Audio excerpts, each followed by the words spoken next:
তাছাড়া এই বয়সে কথা কইব না তো কোন বয়সে কথা কইব?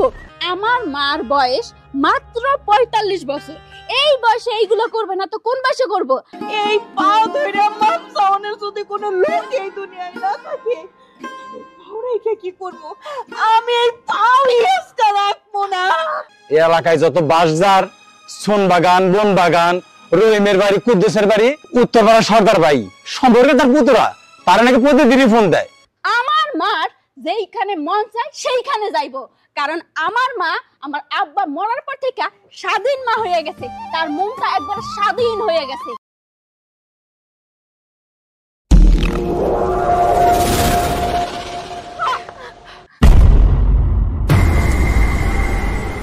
মাপচা, আমার মায়ের পা ধরে তুই মাপ চাবি।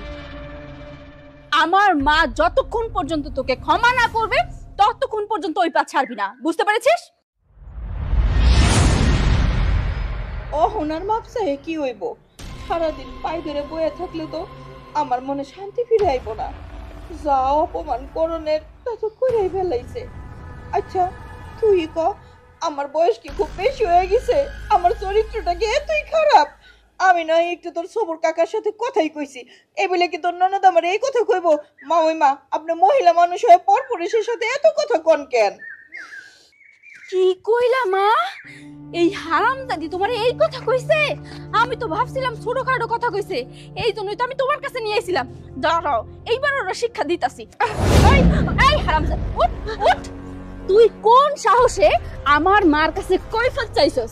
আমার মা কার সঙ্গে কথা কইব, কার সঙ্গে গিয়া শুইব, এইটা আমার মার ব্যক্তিগত ব্যাপার। আর তাছাড়া এই বয়সে কথা কইব না তো কোন বয়সে কথা কইব? বয়সই বা কত? মাত্র 52 বছর। মারে বয়সটা একটু বেশি হয়ে গেল না? কমসে কম 5টা বছর ঘুমাই ক। শোন, আমার মার বয়স মাত্র ৪৫ বছর। এই বয়সে এইগুলো করবে না তো কোন বয়সে করব? আর তুই এত কথা বলার কে? না, তোমার মা আমাদের বাড়িতে এসে যা খুশি তাই করতে পারবে না, যেই সেইভাবে চলাফেরা করতে পারবে না। আমি চলতে দেব না এভাবে। তার কারণ আমাদের এই বাড়ির একটা মান সম্মান আছে। যাই হোক, ভুল করছস, অন্যায় করছস, মাপসা। আমার মার কাছে মাপসা, পা ধইরা মাপসাবি, বুঝছস? চা না, আমি কিছুতেই মাপ চাইতে পারবো না। আমার জীবন চইলা গেলেও এই অভদ্র মহিলার কাছে আমি মাপ চাবো না। মাপ তুই না চাইলে তোর বাপে চাইবো। আব্বা, আব্বা!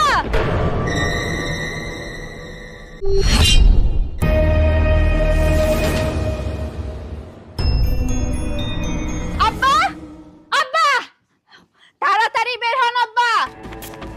কি হয়েছে বাবা? কি হয় নাই তাই বলেন? আপনার মেয়ে একটা বেয়াদব হইতাছে দিন দিন। আপনার মেয়ে আমার মার সঙ্গে গুরুতর একটা অন্যায় করছে, তারে আমি ক্ষমা চাইতে কইলাম, সে ক্ষমা কিছুতেই চাইলো না। এইবার আপনি আমার মার কাছে ক্ষমা চান। হ্যাঁ, আমার মাইয়া যদি অন্যায় করে থাকে তাহলে আমি তার কাছে ক্ষমা চাইবো, কিন্তু বৌমা আমি কি জানবার পারি আমার মাইয়া তোমার মায়ের কাছে কি এত গুরুতর অন্যায় করছে? জানতে পারবেন না কে? হ্যাঁ, আমার মা বয়স কত দেখেন, তাকাই দেখেন, চামড়ার এখন পর্যন্ত ভাঁজ পড়ে নাই। আমার মা একটু ফোনে কথা কইতেছিল আমার কাকার সাথে, একটু রোমান্টিক ভাবে কথা কইতেছিল, এইটা আপনার মেয়ে সহ্য হয় নাই। এই জন্য আমার মারে বেয়াদবের মতো কইছে, মাই না এইভাবে নষ্ট মহিলার মতন কথা বলবেন না। বুঝতে পারছি। আমার মারে কয়, মাই মা এই বয়সে এই বাড়িতে বইয়া এইভাবে পরপুরুষের সঙ্গে কথা কইেন না, এইটা কইছে। অন্যায় করছে না? সাংঘাতিক অন্যায় করছে, সাংঘাতিক অন্যায় করছে আমার মাইয়া। তার তো বিচার হওয়া উচিত, অবশ্যই আমি বিচার করুম বৌমা। কিন্তু বিষয় হইলো আমার মাইয়া যেটা কইছে একদম ঠিক কথা কইছে। তোমার মায়ের লজ্জা শরম একটু কমই আছে।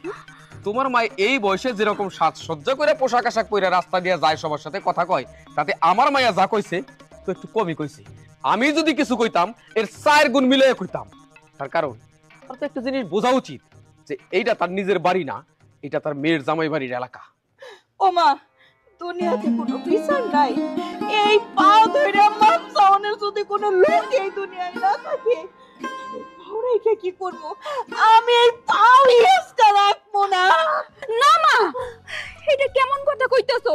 শোনো, তুমি যদি এই পাও না রাখো তাহলে এই যে আমাগো বাড়িতে সব সময় আসো টুক টুক টুক টুক কইরা কি সুন্দর করে হাইটা, এইটা কিভাবে আসবে পা না থাকলে? আর এই যে প্রতিদিন সন্ধ্যাবেলা পায়ের মধ্যে লাল আলতা দিয়া সবুর কাকার সঙ্গে যে টুক টুক টুক টুক করে হাইটা দেখা করতে যাও, আলাপ করতে, এইটা কিটা করবে কত? এটা করা যাবে না, পাগলামি করা যাবে না। শান্ত হ, শান্ত হ, আমি আছি না, আমি বিচার করতেছি। শোনেন আব্বা, আপনি আর আপনার মেয়ে যদি আমার মার কাছে ক্ষমা না চান তাইলে কিন্তু আমি আপনার ছেলের কাছে গিয়ে বিচার দিমু। আর আপনার ছেলে যদি রাইগা যায় তাইলে কি অবস্থা হইবে সেটা তো আপনি খুব ভালো করে বুঝতেছেন, তাই না? আহা বৌমা, আমরা তো চাই এই বিষয় নিয়ে আমার ছেলের কাছে বিচার দাও। আমি দেখবার চাই যে আমার ছেলে কি বিচার করে। হ্যাঁ, আমিও আপনার ছেলের কাছে বিচার দিয়া এটার উচিত শিক্ষা দিমু আপনাগো, তা নাইলে আমিও এইবারে যোগ্য বউ না, বুঝতে পারছেন? মা, তুমি কিন্তু খবরদার পা কাটবা না। ঠিক আছে রে মা, শুধুমাত্র তোর রিকোয়েস্টের কারণে পাও দুইটা কাটলাম না, এই মাপ চাওনের লেগে রাইখা দিলাম। রাখতে হইব না, ওই পা কাইটা ফেলান, ওই পা কাইটা ফেলানি ভালো। এই, তুমি এটা কেমন তারা কথা কইলা?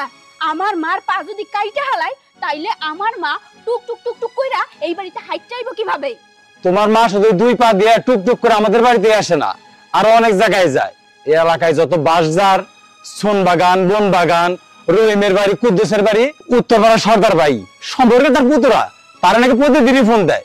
আর সবরবার কথা নাই কইলাম, এইসব কথা মুখে আনতে বড় লজ্জা লাগে। এর জন্য কইলাম তোমার মায়ের পা দুটো কাইটা রাখো, এটা তোমার মান সম্মানে থাকবো, আমার মান সম্মানে থাকবো। পা কাইটা ঘরে বসে থাক, কোথাও যাইতে হইব না, আসতে হইব না। খবরদার, খবরদার, আমার মার চরিত্র নিয়ে একদম কোনো কথা কবে না।